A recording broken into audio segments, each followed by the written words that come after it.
Hello दोस्तों, हमारे YouTube channel पे आप सभी का बहुत बहुत स्वागत है। आज हम लोग झारखंड के भूगर्भिक संरचना के बारे में अध्ययन करेंगे। भूगर्भिक संरचना के बारे में मैं कुछ बता दूं कि भूगर्भिक संरचना वो है जो ज़मीन के अंदर का जो संरचना है उसके बारे में अध्ययन करेंगे। तो झारखंड में किस तरह से ज़मीन का स्थिति है, यहाँ किस तरह का मिट्टी पाए जाते हैं, किस तरह का पत्थर है, चट्टान है, उसके बारे में हम लोग यहाँ पे अध्ययन करेंगे। तो इस शुरुआत करते हैं। झारखंड के भूगर्भिक संरचना का इतिहास उतना ही प्राचीन है जितना पृथ्वी के आरंभिक भूपटल का। मतलब जब पृथ्वी जब निर्माण हुआ था तो उस समय से हमारा झारखंड का अस्तित्व है। और झारखंड में जो यहाँ का भूगर्भिक संरचना है उसी समय से प्रारंभ हो चुका था।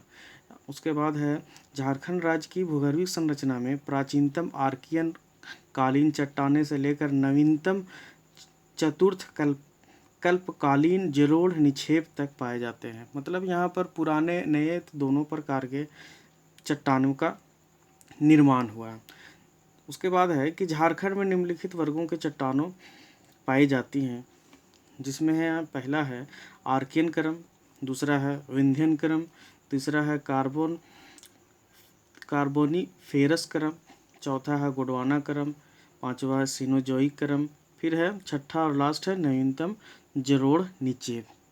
अब हम इसका एक एक करके विस्तार से हम लोग अध्ययन करेंगे। फर्स्ट है आर्कियन क्रम।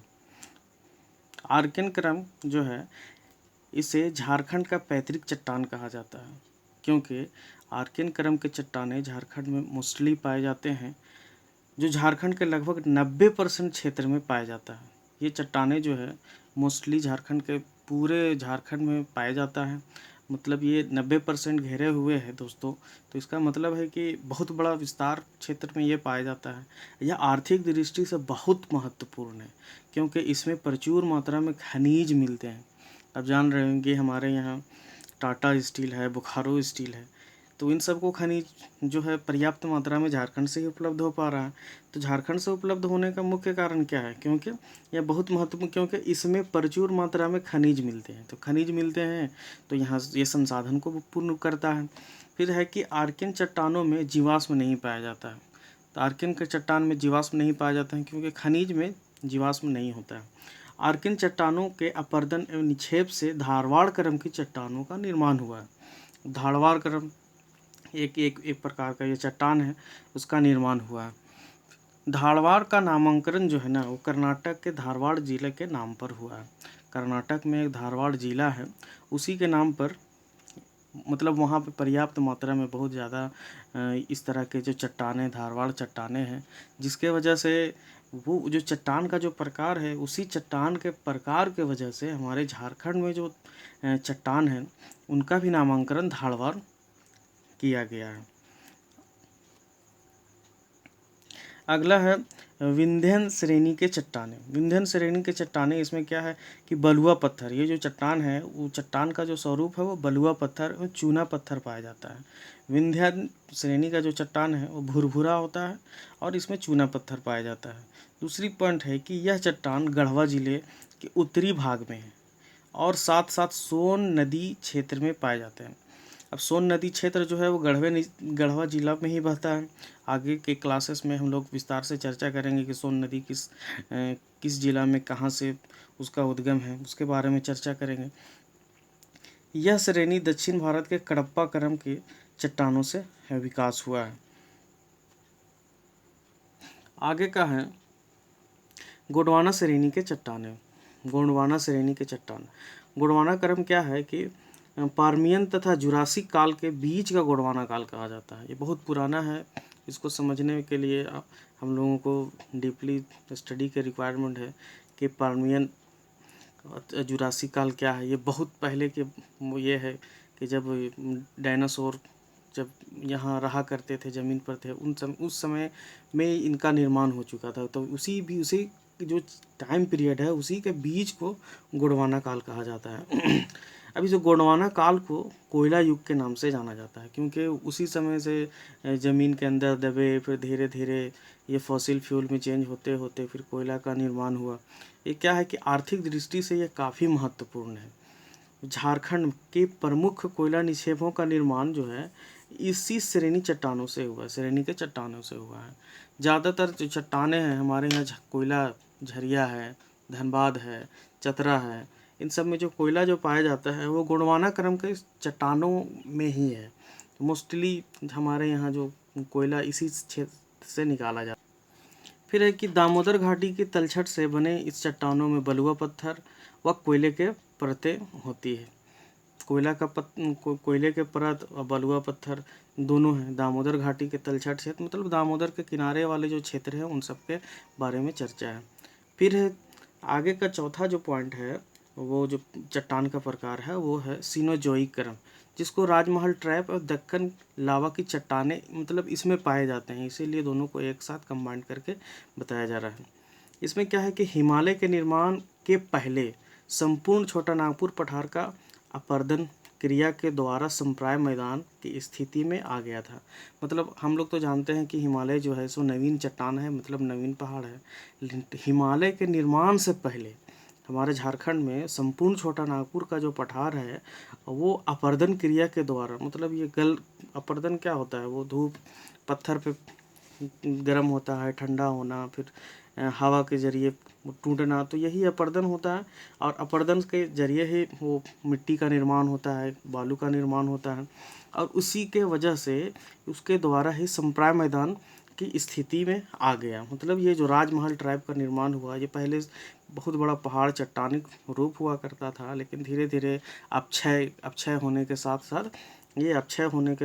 साथ जो है संप्राय मैदान का अर्थ होता है बराबर वाला क्षेत्र। फिर आगे है कि लावा के बहने से राजमहल ट्रैप बना। लावा मतलब ज्वालामुखी उद्गार होने के हुआ, उसके बाद वो है सो बहा, राजमहल क्षेत्र में बहने से राजमहल ट्रैप बना, तथा रुक रुक कर दरारे सो जो प्रवाह चला उससे दक्कन लावा बना। मतलब ये जब लावा बह रहा था, लावा बहने का प्रक्रिया ये है कि सबसे पहले उसमें ज्वालामुखी उद्गार होना है। ज्वालामुखी उद्गार होगा तो उससे बड़े पैमाने पे वो मतलब गला हुआ लौह अयस्क वगैरह निकलता है, और फिर वो बहता है, बह करके उसके बाद जो है सो बहा, फिर ट्रैप बना, फिर रुक रुक करके जहाँ बड़े बड़े दरार थे उन दरारों में जा कर के घुस गया, फिर उसके बाद जो प्रवाह चला उससे दक्कन लावा बना। अब इसमें क्या है कि पलामू, गढ़वा, लोहरदगा व गुमला के पाट प्रदेश कहते हैं। पाट का मतलब होता है बराबर मैदान, तो पाट प्रदेश की ऊंचाई जो है सो 900 मीटर है, और ये पलामू, गढ़वा, लोहरदगा व गुमला के क्षेत्र में पाया जाता है। उसके बाद हमारा है नवीन जलोढ़ निक्षेप। नवीन जलोढ़ निक्षेप जो है ये जो है एक तरह का समझिए कि ये पूरा एकदम नया है जलोढ़ मैदान है, और ये जो है जलोढ़ मैदान है ये राजमहल के क्षेत्र में पाया जाता है, क्योंकि राजमहल जो है सो सटा हुआ है हमारा गंगा के तराई इलाकों में, ठीक है, तो उसी वजह से ये है। उसमें क्या है कि पठारी भाग जो अपर्दन के कारण मैदान की स्थिति में आ गया, तथा कहीं कहीं इसमें ग्रेनाइट के उच्च भूभाग पाए जाते हैं।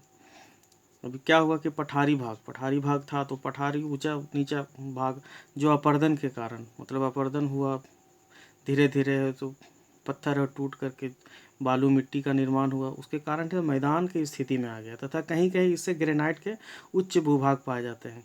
तो अपर्दन के कारण मतलब उसमें जो पठार थे उसमें ग्रेनाइट भी मौजूद थे, तो ग्रेनाइट के कारण क्या होते हैं कि ये ऊंचे भूभाग पाए जाते हैं। फिर क्या है, इस नदी घाटी क्षेत्र में जलोढ़ निक्षेप से निर्मित संरचना पाई जाती है।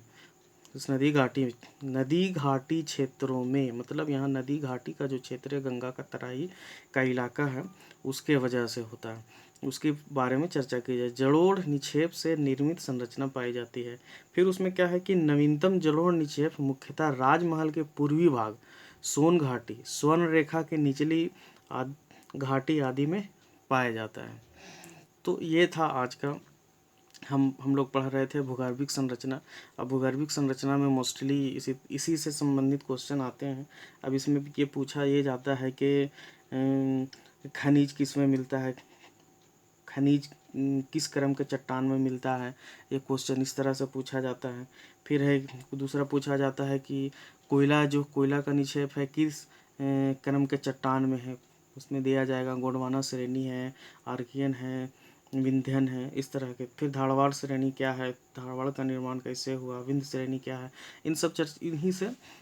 इन्हीं सब से ये क्वेश्चन इसमें आता है। अब फिर नवीन जलोढ़ जो क्षेत्र है, नवीन जलोढ़ का जो क्षेत्र है वह मुख्यतः राजमहल में ही है। राजमहल जो सटा हुआ है बिहार के मतलब ये जो है से उत्तर पूर्वी क्षेत्र से सटा हुआ क्षेत्र है। तो दोस्तों आज के लिए इतना ही, हम मिलते हैं नेक्स्ट वीडियो में। अगर पसंद आया तो चैनल को सब्सक्राइब करें और ज़्यादा से ज़्यादा शेयर करें। Thank you.